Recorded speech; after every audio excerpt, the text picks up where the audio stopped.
আসসালামু আলাইকুম। স্বাগতম জানাচ্ছি ফ্যাক্ট ফ্ল্যাশের নতুন একটি ভিডিওতে।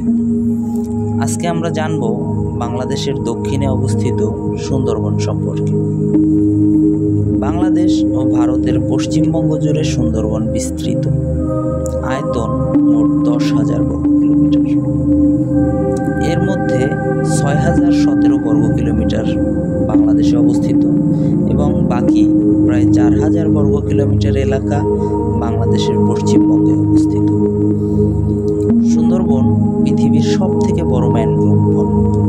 ম্যানগ্রোভ বন হলো এমন এক ধরনের বিশেষ বনভূমি যা মূলত সমুদ্র তীর, নদীর মোহনা বা লবণাক্ত এলাকায় জন্মায়।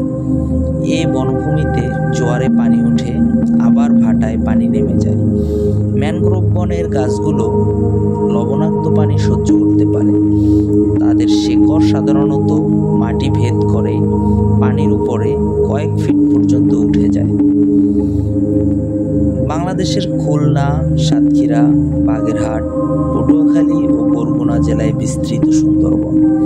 সুন্দরবন প্রায় 334 প্রজাতির উদ্ভিদ পাওয়া যায়। এক সময় প্রচুর সুন্দরী গাছ পাওয়া গেলেও বর্তমানে এই সংখ্যাটা অনেকটা কমে গেছে।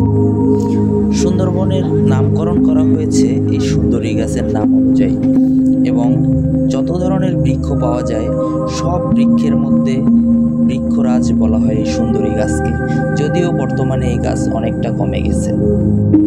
এছাড়াও তেলঝোপ, গেওয়া, গরান, কেওড়া, বাইন, পশুর, বেত, কালীলতা সহ নানান প্রজাতির গাছ পাওয়া যায়।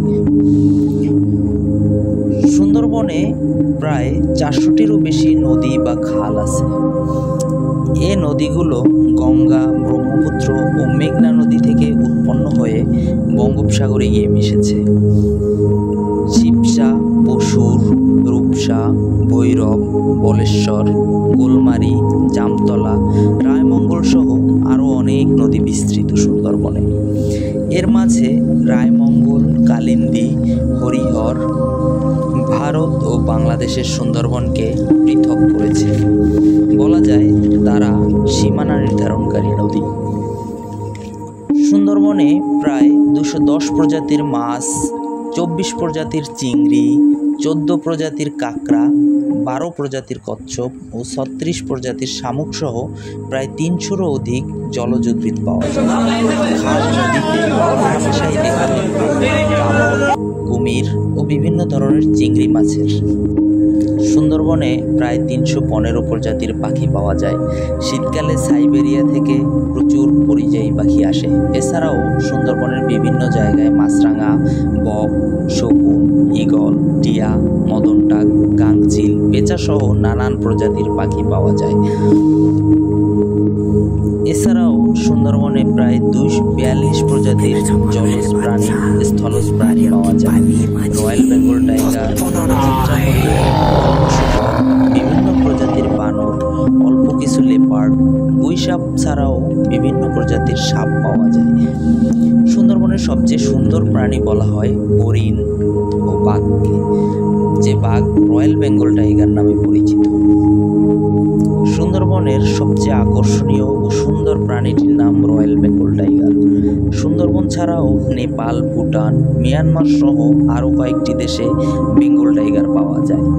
যদিও বৈশিষ্ট্য আচরণের দিক দিয়ে সুন্দরবনের বাঘ সম্পূর্ণ আলাদা। বলা হয়ে থাকে যে পানির লবণাক্ততা ও প্রতিকূল পরিবেশে টিকে থাকার জন্য সুন্দরবনের সকল বাঘই মানুষ খেকো। স্বাভাবিকভাবে বাঘ পানি থেকে দূরে থাকতে চায়, যদিও সুন্দরবনের বাঘ এক্ষেত্রে সম্পূর্ণ আলাদা। সুন্দরবনের বাঘ পাকা সাঁতারু, কখনো কখনো কয়েক কিলোমিটারও সাঁতরে পার হয়। প্রতি বছর ভারত ও বাংলাদেশ মিলে প্রচুর মানুষ বাঘের হাতে মৃত্যুবরণ করে। এরা বেশিরভাগই বাওয়ালি ও যারা মধু সংগ্রহ করে। যদিও বর্তমান সময়ে এ সংখ্যা অনেকটা কমে গেছে। বর্তমানে সুন্দরবনের বাংলাদেশি অংশে 100 থেকে 100টির এবং ভারতীয় অংশে 80 থেকে 100টি বাঘ রয়েছে, যদিও সংখ্যাটি আরও বেশি বলে ধারণা করা হয়। অবৈধ শিকারী ও জলদস্যুদের হাতে সুন্দরবনের প্রচুর বাঘ নিহত হয়। বাঘের প্রধান খাবার হরিণ শূকর হলেও প্রায় তারা মানুষের উপর আক্রমণ করে। আবার কখনো কখনো লোকালয়ে চলে এসে গৃহপালিত পশু এমনকি মানুষের উপরও আক্রমণ করে থাকে। চোরা শিকারী কর্তৃক হরিণ শিকার ও জলদস্যু সংকটের কারণে সুন্দরবনে বাঘের খাবার কমে যাওয়ার কারণে বাঘ সংকটে পড়ে যাচ্ছে। নিয়মিত কমতে শুরু করেছে বাঘের সংখ্যা। যদিও বর্তমানে ব্যাঘ্র প্রকল্পের কারণে বাঘের সংখ্যা কিছুটা বাড়ার আশ্বাস দেখা যাচ্ছে। আর সুন্দরবনের এ বাঘকে রক্ষা করতে হলে সরকারের পাশাপাশি সাধারণ মানুষকেও সচেতন হতে হবে। তাদের বাঘের বংশবিস্তার ও তাদের জীবন ধারণের স্বাভাবিক প্রক্রিয়াকে কোনোভাবেই বাধাগ্রস্ত করা যাবে না। সুন্দরবনে প্রাচীনকাল থেকেই জলদস্যুদের আধিপত্য ছিল। ছোট ছোট দল এমনকি বড় বড় দলেও জলদস্যুতা সুন্দরবনের একটি নিয়মিত চিত্র ছিল। প্রতিকূল পরিবেশ, নদী, খাল ও কাদামাটির জন্য এখানে প্রশাসনিক নজরদারি করা অনেক কঠিন। দস্যুরা জেলেদের তুলে নিয়ে মুক্তিপণ দাবি করত।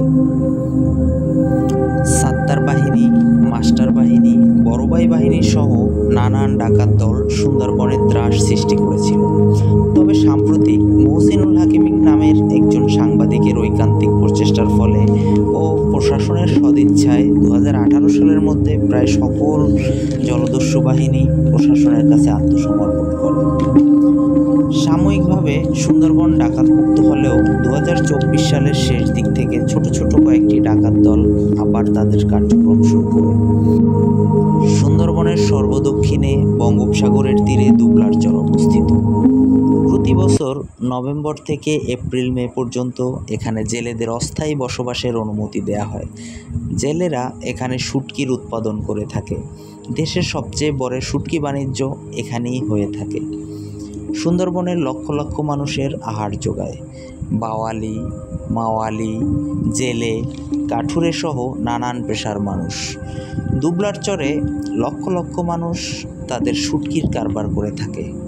সরকারি অনুমতি নিয়ে নির্দিষ্ট সময়ে মানুষ তাদের জীবিকা সংগ্রহ করে। প্রচুর মানুষ মধু, গোলপাতা ও প্রচুর পরিমাণে মাছ আহরণ করে সুন্দরবনে তাদের জীবিকা নির্বাহ করে থাকে। আর তাদের জীবিকা সংগ্রহের পথে তারা নানান দুর্ঘটনায় প্রাণ হারায়।